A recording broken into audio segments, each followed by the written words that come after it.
Well, this video on numbers and operations is to help you be prepared for the Nevada Proficiency exam. And you should pay attention. You should take notes on those ideas that you're unsure of. And hopefully this is going to help you out to pass that test. We're going to start with the basics. Order of operations. You guys may remember PEMDAS. Please excuse my dear Aunt Sally. You do parentheses, stuff inside parentheses. Then you do exponents. Then multiplication and division from left to right, and then addition and subtraction from left to right. And I have 3 examples right here. Well, a 4th one down here that's multiple choice.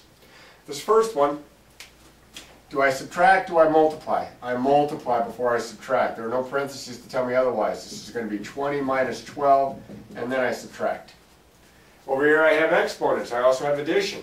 I'm going to do the exponents before I do the addition. 3 to the second means 3 times 3. 2 to the third means 2 times 2 times 2. And then I add. Here I have parentheses, I have division, I have multiplication, and I have an exponent. Now in the parentheses I'm going to do this first, and in the parentheses I have addition and I have an exponent. So I'm going to do the exponent first. This is 4 plus, now we just said 2 to the third was 8. Now I'm going to do the addition. Even though multiplication would take a priority, the parentheses tell me do this first. I'm going to multiply. Excuse me, I'm going to add. And I have 3 times, this is times, but it's right next to the parentheses, 12 divided by 6. Now I have division and I have multiplication in the same line. Multiplication is not more important than division. Division is not more important than multiplication. So if you have them in the same line of work, what you have to do is you have to go from left to right. Whatever's leftmost you do first. So I'm going to do this part first, that's 36. And then I'm going to do the division, and my answer is 6. Which procedure would be used to find 3/4 of 18? Well, the word of, when you have a fraction in front of the word of, and then you have a number that follows the word of, means 3/4 times that number. 3/4 of 18 of means multiply. So I have 3/4 times 18. Now you can multiply by 3, then divide by 4. You could divide by 4 and then multiply by 3. It'll work either way. You can put it over 1 and set it up that way. Well, here I'm dividing by 4 and then I'm multiplying by 3. That's the only choice that works. My answer is answer B.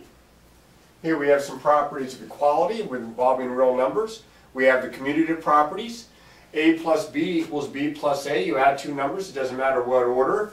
CO commutative, CO change in order. Also for multiplication, A times B is the same as B times A. We have the associative properties, one for addition, one for multiplication. It says here that if you're adding 3 numbers, it doesn't matter if you add the first 2 first or the last 2 first. Same thing with multiplication. It doesn't matter if you multiply the first 2 first or the last 2 first, you'll get the same answer. It does not work. Neither one of these work for subtraction or division. We have the identity properties. Identity properties say for addition, when you add 0 to a number, and it doesn't matter if you add it first or last, you get the same number. And when you multiply by 1, you get the same number. Identically the number right back. Inverse properties. When you add opposites, you get 0. When you multiply reciprocals, you get 1. You can see that there is a property for each one of these for multiplication and for addition. The distributive is kind of the only one that involves both at the same time. And it says that if you have a number times a sum, that it's equal to the product of that number times each of the terms of the sum. A times the B, A times the C, and that added together. Here's an example of a problem that was on an old proficiency test. The equation below illustrates the property of real numbers. 17 times 1 equals 1 times 17 equals 17. Which is the property? Well, I go back to here. I multiply by 1, I get the number right back. This is an identity property. This involves multiplication, so I look at my choices. Associative, no. Distributive, no. Multiplication identity property, that's the one. Not the inverse, but the identity. So my answer is C. Example. Which equation illustrates the commutative property of addition? Remember, CO commutative, CO change order. Well, I look at the very first example, and with those parentheses, it's kind of deceptive. It looks like it might be an associative. An example of an associative property of addition. But notice what's going on. You're in the parentheses 4 plus x, and outside the parentheses 3x, and they're being added. But here, the order has been changed. I don't have to go any further. I'm pretty sure my answer is going to be A. Now I'm going to go ahead and check all the same to make sure that none of the other answers are commutative. Here it shows me adding 0 and I'm getting back to where I started. That's the identity. Here it looks like, well, this one looks more like the associative because the order has not changed. X, 4x, 3x, 4x, 3x. What the parentheses around have changed. And this looks like I distributed here by 3x times the 4 and 3x times the x. So the answer is clearly going to be answer A. Next one up. The equation below illustrates a property of real numbers. 3 times the quantity 7x plus 9 is equal to 21x plus 27. Which property is illustrated by the equation? Well, what you're doing here is you're multiplying the 3 times each of the two terms inside the parentheses. This is the distributive property. It's answer C. I don't have to go any further. It doesn't look like any of the other properties to me. The next one up is a little tricky. It says, which equation shows the use of the inverse property of multiplication? Now, the inverse property is where you multiply reciprocals and you get 1. Well, I have reciprocals here, and I have reciprocals here, but this is the reciprocal of 7x. This is 1 over 7x. This is the reciprocal of 7, not 7x.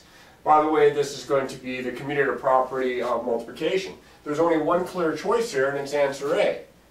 Okay, the topic is percents. Percent, remember, means out of 100. Percent problems are typically embedded. They're in story problems, part of the story problem, maybe the whole problem itself. You might see problems involving discounts on items, tax on an item, sales tax, that type of thing. Interest is one that's almost always on there.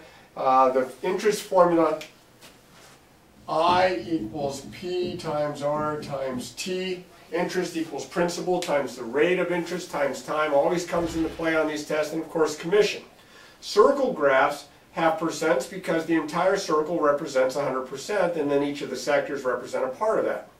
And you may have even seen this proportion before. Percent over 100 equals is over of. Now what that means is, whatever the percent in a problem might be, that's the number that goes over 100 because percent means out of 100.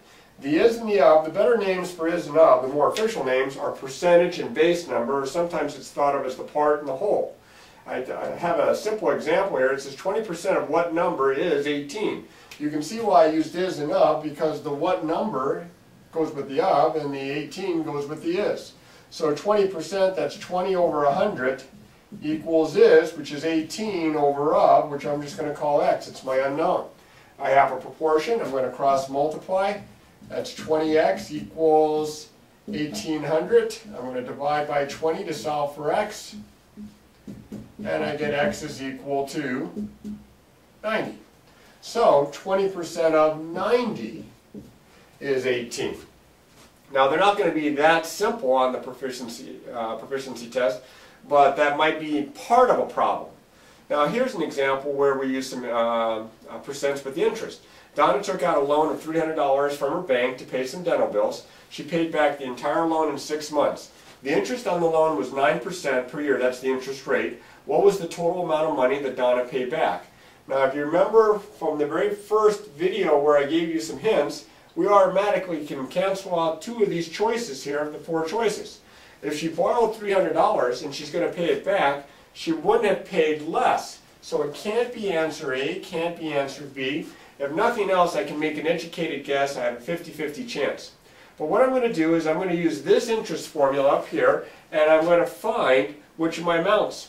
My interest is going to be the principal, which is the amount of the loan, $300, times my rate of interest, which is 9%. Now I'm going to change 9% into 0.09, writing it in a workable form as a decimal, times, not 6, because the time is in years here, so this is going to be 6 months. That would be half of a year. Or I can put a half or 0.5, whichever works out easier here. Now if I multiply, I'm going to multiply these 3 numbers. I'm just going to multiply those 2 because I can do those kind of quickly, and then I'm going to take half of it. If I move this 2 places here and this 2 places here, this kind of cancels out this, and I get 27 times a half, or 13 and a half, 13.50. That's my interest. That goes on top of the $300.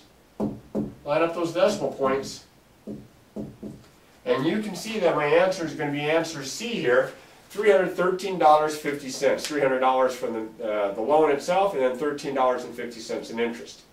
And as you can also see here, how the percents come into play. You're going to need to make sure that you practice this. You can, again, get this on the website that I talked about in the initial video, www.succeedinmath.com. Lots of good practice problems there. But hopefully this will help you to get set up to work problems that are on the proficiency test. Now remember, there's more to it than just this, but for right now, just remember, practice, practice, practice.